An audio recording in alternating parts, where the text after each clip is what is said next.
Mike Smith. We also have with us Utah DPS Commissioner Bo Mason, Lieutenant Governor Deidre Henderson, FBI Special Agent in Charge Robert Bowles, and local and federal law enforcement partners. Following the remarks today, Governor Cox, Director Patel, and Commissioner Mason will take questions. Thank you.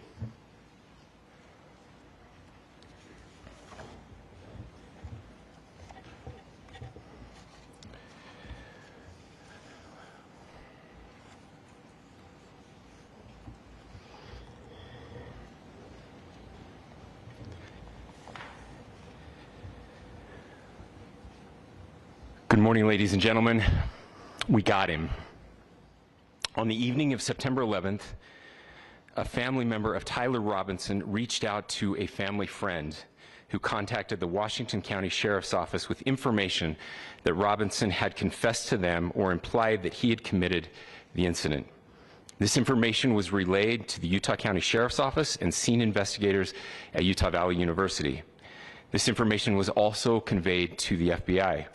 Investigators reviewed additional video footage from UVU surveillance and identified Robinson arriving on UVU campus in a gray Dodge Challenger at approximately 8:29 a.m. on September 10th, in which he is observed on video in a plain maroon t-shirt, light-colored shorts, a black hat with a white logo, and light-colored shoes. When encountered in person by investigators in Washington County on September 12th in the early morning hours, Robinson was observed in consistent clothing with those surveillance images. Investigators interviewed a family member of Robinson who stated that Robinson had become more political in recent years. The family member referenced a recent incident in which Robinson came to dinner prior to September 10th, and in the conversation with another family member, Robinson mentioned Charlie Kirk was coming to UVU. They talked about why they didn't like him and the viewpoints that he had. The family member also stated Kirk was full of hate and spreading hate. The family member also confirmed Robinson had a gray Dodge Challenger. Investigators identified an individual as the roommate of Robinson. Investigators interviewed that roommate, who stated that his roommate, referring to Robinson, made a joke on Discord. Investigators asked if he would show them the messages on Discord. He opened it and showed several messages to investigators and allowed investigators to take photos of the screen as each message was shown by Robinson's roommate. These photos consisted of various messages, including content of messages between the phone contact named Tyler with an emoji icon and Robinson's roommate's device. The content of these messages included messages affiliated with the contact Tyler, stating a need to retrieve a rifle from a drop point, leaving the rifle in a bush, messages related to visually watching the area where a rifle was left, and a message referring to having left the rifle wrapped in a towel. The messages also refer to engraving bullets and a mention of a scope and the rifle being unique. Messages from the contact Tyler also mentioned that he had changed outfits. I know there's been speculation as well as to the writing on those casings, those bullet casings, and I believe we have that as well. And I will share that with you now. So the area north of Campus Drive Road where the suspect crossed over, you saw some of that in the video that we released last night, consists of a grassy area with trees on the edge of the UVU campus. Investigators discovered a bolt-action rifle wrapped in a dark-colored towel. The rifle was determined to be a Mauser Model 98 30-06 caliber bolt-action rifle. The rifle had a scope mounted on top of it. Investigators noted inscriptions that had been engraved on casings found with the rifle. Inscriptions on a fired casing read, "Notices, bulges, capital O-W-O, what's this, question mark." Inscriptions on the 3 unfired casings read, "Hey fascist, exclamation point, catch, exclamation point."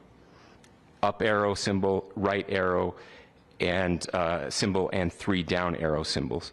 A second unfired casing read, Oh Bella Chow, Bella Chow, Bella Chow, Chow Chow, and a third unfired casing read, if you read this, you are gay, LMAO. We are indebted to law enforcement across the state who has worked seamlessly together, local law enforcement, state law enforcement, and our federal partners with the Federal Bureau of Investigation. We're grateful for everyone who worked together in such a short amount of time to find this person and to bring justice. I want to thank the public who has been so engaged, reviewing videos, helping us with sending in tips, and helping us get to this point. I want to thank the family members of Tyler Robinson who did the right thing in this case and were able to bring him into to law enforcement as well. I especially want to thank the family of Charlie Kirk, Erica, Charlie's parents, his children. I want us to be thinking of them as we bring justice in this case.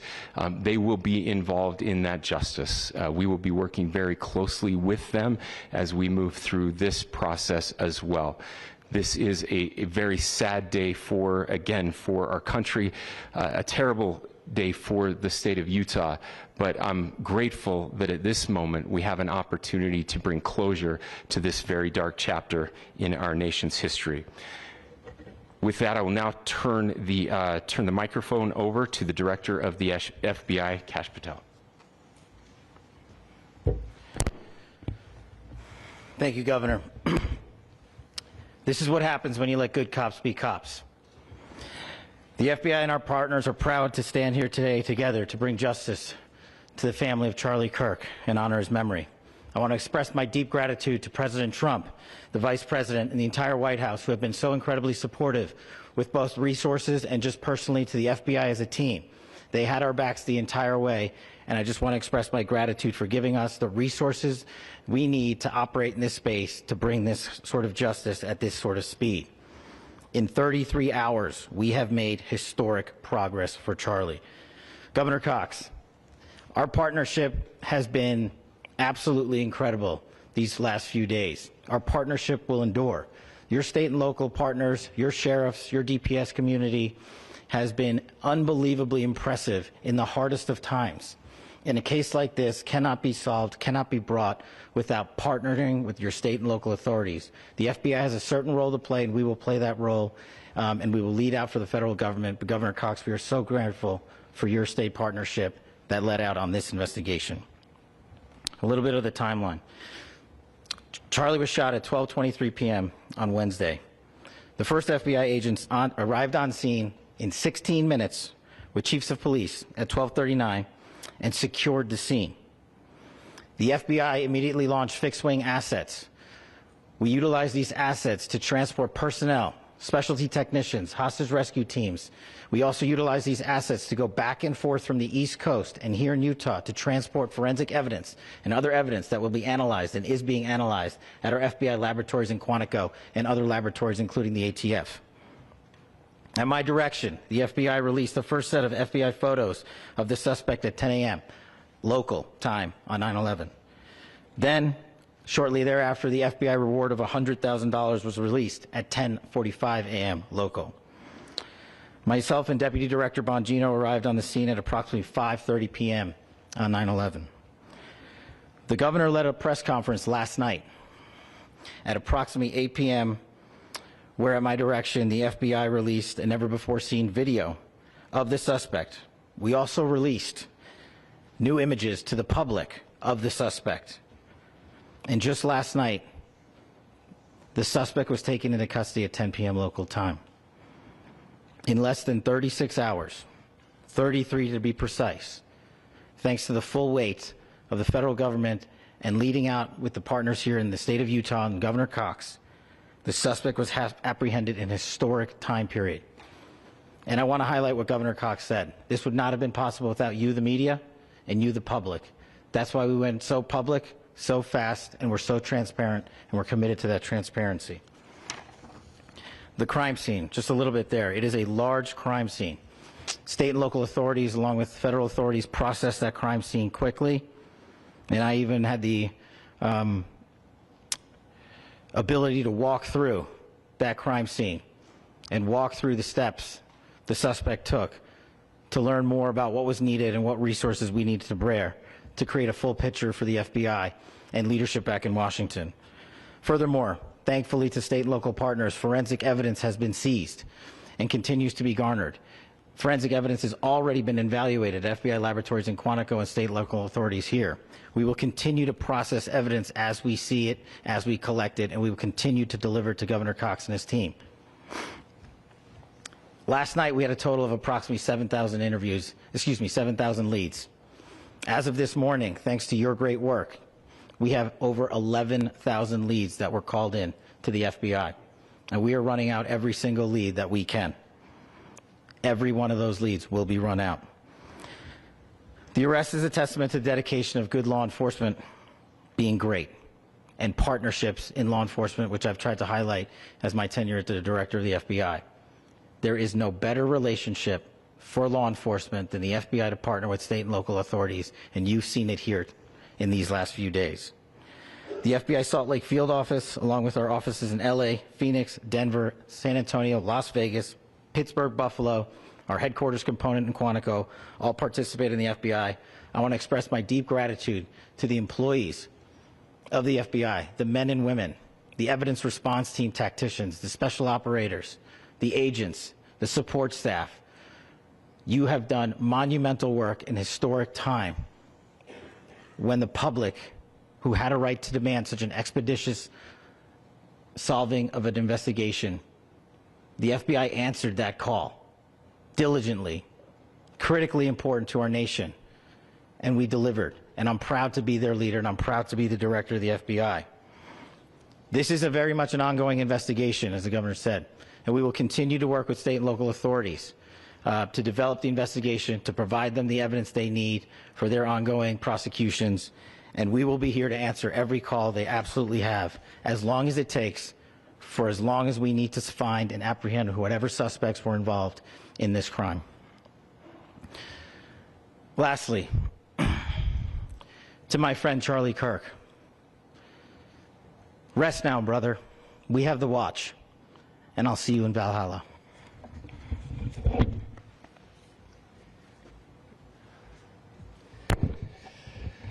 Thank you, and good morning. I would just like to take a few minutes as the sheriff to express my gratitude for everybody who has played a part in this investigation.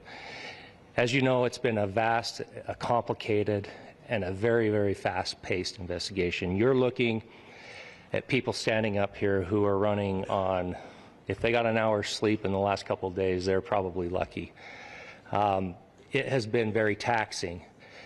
It has been so impressive, speaking on behalf of the local law enforcement, to see the cooperation that we've seen in this type of case. Across the state, sheriffs, chiefs, our state partners have stepped up and have come to the call on anything that we needed. Our county chiefs have been phenomenal. Our Utah County Attorney, Jeff Gray, who's standing up here with us, has been phenomenal in leading us through this investigation. I would like to thank the federal government for their resources, their assets. Our local team here, our FBI team, has been extraordinary in helping us work through this and bring this person to justice. Most of all, I would like to thank the public, and specifically, I would like to thank the public who turned to prayers and who turned to positiveness for us. I would like to thank them on behalf of the law enforcement community, because we needed those prayers. That's what we needed to get through this. We needed your support, and you gave it to us. We needed your patience, and you gave it to us. And I would like to thank you for the Kirk family, because that's what they need, is your support and your prayers, and that will get us through all of this. So thank you, everybody, for everybody that have stepped up. We've had such a phenomenal response to this. Thank you.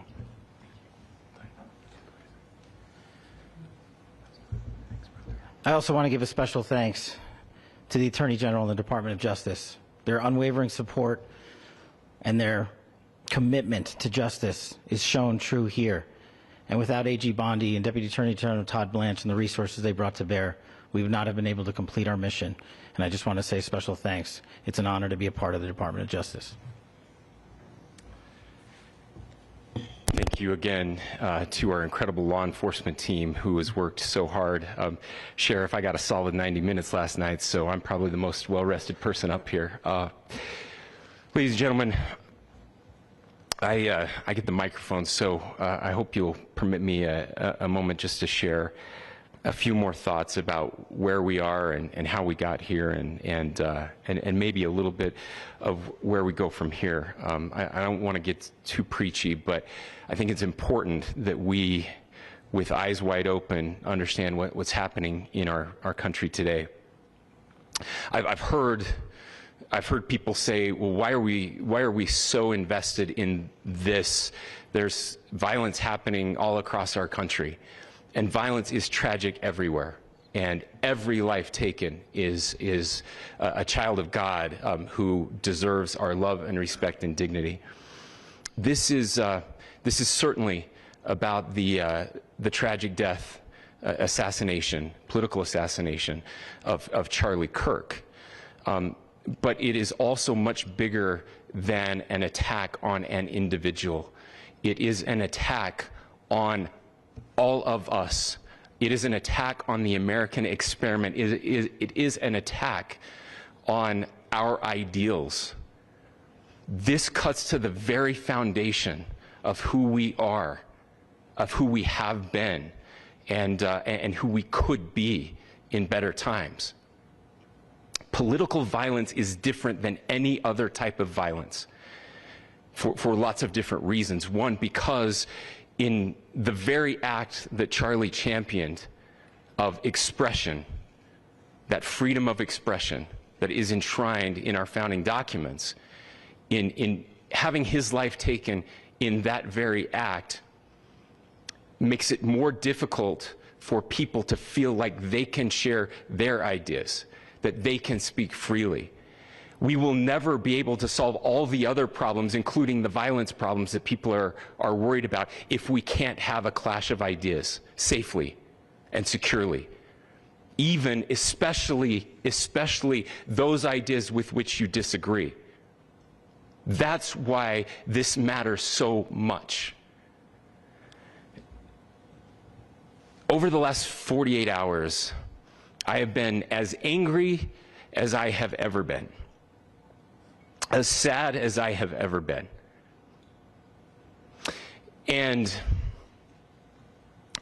it was, as anger pushed me to the brink, it was actually Charlie's words that pulled me back. I'd like to share some of those. And specifically right now, if I could, I need to talk to the young people in our state, in my state, and all across the country. As President Trump reminded me, he said, you know who really loved Charlie? The youths. And he's right. Young people loved Charlie, and young people hated Charlie. And Charlie went into those places anyway. And these are the words that have helped me. Charlie said, when people stop talking, that's when you get violence. He said, the weak can never forgive. Forgiveness is the attribute of the strong. The only way out of the labyrinth of suffering is to forgive. Welcome without judgment, love without condition, forgive without limit. He said, always forgive your enemies. Nothing annoys them so much. A few months ago, I referenced this last night, Charlie posted to social media, when things are moving very fast and people are losing their minds, it's important to stay grounded. Turn off your phone, read scripture, spend time with friends, and remember, internet fury is not real life. It's going to be okay. He again said, when you stop having a human connection with someone you disagree with, it becomes a lot easier to commit violence. He said, what we as a culture have to get back to is being able to have a reasonable agreement, where violence is not an option. Now, again, to my young friends out there, you are inheriting a country where politics feels like rage. It feels like rage is the only option. But through those words, we have a reminder that we can choose a different path. Your generation has an opportunity to build a culture that is very different than what we are suffering through right now. Not by pretending differences don't matter, but by embracing our differences and having those hard conversations. I think we need more moral clarity right now. I hear all the time that words are violence. Words are not violence. Violence is violence. And there is one person responsible for what happened here. And that person is now in custody and will be charged soon and will be held accountable. And yet, all of us have an opportunity right now to do something different. I want to thank my fellow Utahns. You know, this bad stuff happens. For 33 hours, I was praying that if this had to happen here, that it wouldn't be one of us. That somebody drove from another state, somebody came from another country. Sadly, that prayer was not answered the way I had hoped for, just because I thought it would make it easier on us if we could just say, hey, we don't do that here. And indeed, Utah is a special place. We lead the nation in charitable giving. We lead the nation in service every year. But it did happen here. And it was one of us. But I want you to look at how Utahns reacted the last 2 nights. There was no rioting. There was no looting. There were no cars set on fire. There was no violence. There were vigils and prayers and people coming together to share the humanity. And that, ladies and gentlemen, I believe is the answer to this. We can return violence with violence. We can return hate with hate. And that's the problem with political violence, is it metastasizes. Because we can always point the finger at the other side. And at some point, we have to find an off-ramp, or it's going to get much, much worse. But see, these are choices that we can make. History will dictate if this is a turning point for our country. But every single one of us gets to choose right now if this is a turning point for us. We get to make decisions. We have our agency. And I desperately call on every American, Republican, Democrat, liberal, progressive, conservative, MAGA, all of us to please, please, please follow what Charlie taught me. I'll just conclude with words I share often from a friend and author, Yuval Levin, who was asked if he was optimistic about our country. And he said, I'm not optimistic. He said, I hate optimism. Like, that sounds bad. But he said, optimism is a vice. It's this idea that good things are just going to happen. And he said, in the history of the world, good things have never just happened. He says, I'm not optimistic, but I am hopeful. And hope is the virtue that sits between the vices of optimism and pessimism. Hope is the idea that good things are going to happen because we can make them so. I still believe in our country. And I know Charlie Kirk believed in our country. I still believe that there is more good among us than evil. And I still believe that we can change the course of history. I'm hopeful because Americans can make it so. Ladies and gentlemen, we're happy to answer any questions you might have. Governor, please speak to whether the suspect is speaking with authorities and his. All right. So, ladies and gentlemen, that's the FBI as well as Utah officials now giving a confirmation that Charlie Kirk's assassin, Tyler Robinson, a 22-year-old Utah University student, has been nabbed. That's the latest that we're picking up from the United States.